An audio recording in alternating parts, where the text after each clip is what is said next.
Iran தன்னோட பாதுகாப்பு விஷயத்துல ஏன் இவ்ளோ உறுதியா இருக்காங்க?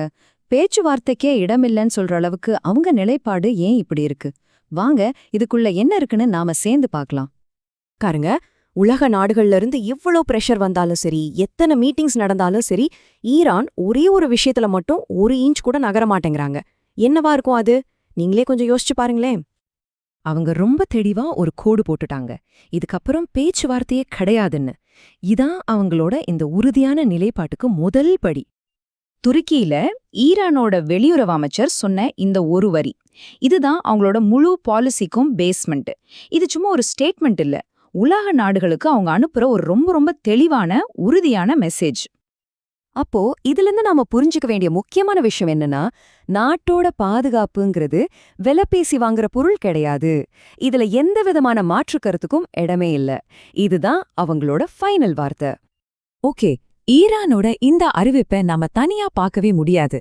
இது ஒரு பெரிய செஸ் கேம் மாதிரி. இந்த ரீஜனல் செஸ் போர்டுல வேற யாரெல்லாம் முக்கியமான பிளேயர்ஸ், அவங்க என்னென்ன காய நகர்த்துறாங்க, வாங்க பார்க்கலாம். இந்த லிஸ்ட் பாத்தீங்கனாலே புரியும் அந்த பகுதி எவ்ளோ சிக்கலானதுன்னு.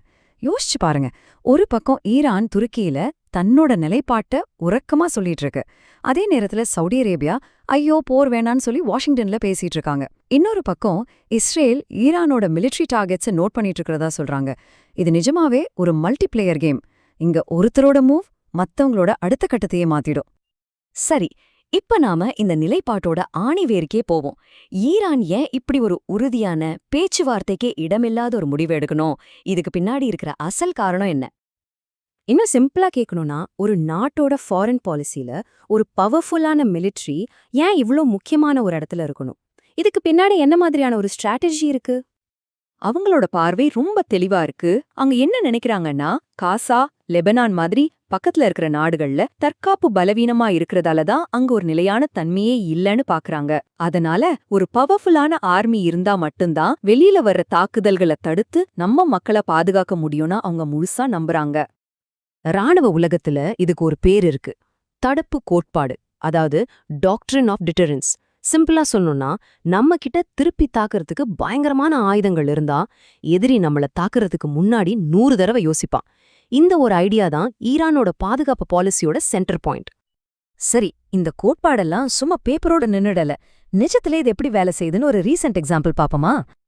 உதாரணத்துக்கு, ஜான்வரி 31, 2026ல ஏற்கனவே டென்ஷன் அதிகமாக இருந்த ஒரு சூழல்ல அமெரிக்க போர்க்கப்பல்கள் நிக்கிற இடத்துக்கு பக்கத்திலேயே ஈரான் தன்னோட கடற்படை பயிற்சியை நடத்த போறதா அறிவிச்சாங்க. இது என்ன மாதிரியான ஒரு மெசேஜ்? தங்களோட மிலிட்டரி பவரையும் யாருக்கும் பயப்பட மாட்டோங்கிற தைரியத்தையும் நேரடியா காட்டுற ஒரு செயல் இது. இந்த மாதிரி செயல்களோட விளைவு என்ன தெரியுமா?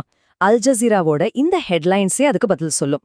இது உலக அளவுல டென்ஷனை அதிகப்படுத்துறது மட்டும் இல்ல, 2 நாடுகளுக்கு நடுவுல நடக்கிற பேச்சுவார்த்தையோட ஃபியூச்சர் என்ன ஆகுமோங்கிற ஒரு பெரிய குழப்பத்தையும் உருவாக்குது. ஆனா ஈரானோட கேம் பிளான் வெறும் மிலிட்டரியோட முடியல. அதுக்கு அடுத்த லெவல்ல அவங்க இக்கானமியையும் ஒரு பெரிய ஆயுதமா யூஸ் பண்ண பாக்குறாங்க. இதெல்லாம் தான் ஈரானோட கையில இருக்கிற அஸ்திரங்கள். அவங்க கிட்ட இருக்கிற பிரம்மாண்டமான எண்ணெய் வளம், கனிம வளங்கள், அதோட மிடில் ஈஸ்ட்ல அவங்களுக்கு இருக்கிற செல்வாக்கு, இதெல்லாம் சாதாரண விஷயமே கிடையாதுங்க. ஃபியூச்சர்ல நடக்க போற எந்த ஒரு பேச்சுவார்த்தையிலையும் இதெல்லாம் ஒரு பெரிய கேம் சேஞ்சரா இருக்க போகுது. அப்போ அவங்களோட அல்டிமேட் கோல் ரொம்பவே கிளியர். தம் மீது போடப்பட்டிருக்கிற கடுமையான பொருளாதார தடைகளை நீக்க வைக்கிறதுக்கு தங்கிட்ட இருக்கிற இந்த இயற்கை வளங்களை ஒரு பார்கெனிங் சிப்பா யூஸ் பண்ணணும். இது அவங்களோட மிலிட்டரி பவருக்கு ஈக்குவலான ஒரு டிப்ளமேட்டிக் மூவ். சோ ஒரு பக்கம் பேச்சுவார்த்தைக்கே இடமில்லாத ஒரு ராணுவ பலம், இன்னொரு பக்கம் பொருளாதாரத்தையே ஆயுதமா மாத்திர ஒரு ராஜதந்திரம். இந்த 2 பவர்ஃபுல்லான டூல்ஸையும் வச்சுக்கிட்டு மிடில் ஈஸ்டோட எதிர்காலத்தை ஈரான் எப்படி மாற்றி எழுத போகுது, இதுதான் இப்போ நம்ம முன்னாடி நிக்கிற $1 மில்லியன் கேள்வி. ஈரானோட அடுத்த மூவ் என்னவா இருக்கும்னு நீங்க நினைக்கிறீங்க? உங்க கருத்துக்களை கீழே கமெண்ட்ல சொல்லுங்க. இதே மாதிரி இன்னும் நிறைய விஷயங்களை ஆழமா தெரிஞ்சுக்க மறக்காம எங்களை ஃபாலோ பண்ணுங்க, சப்ஸ்கிரைப் பண்ணுங்க. அடுத்த பதிவில் சந்திப்போம்.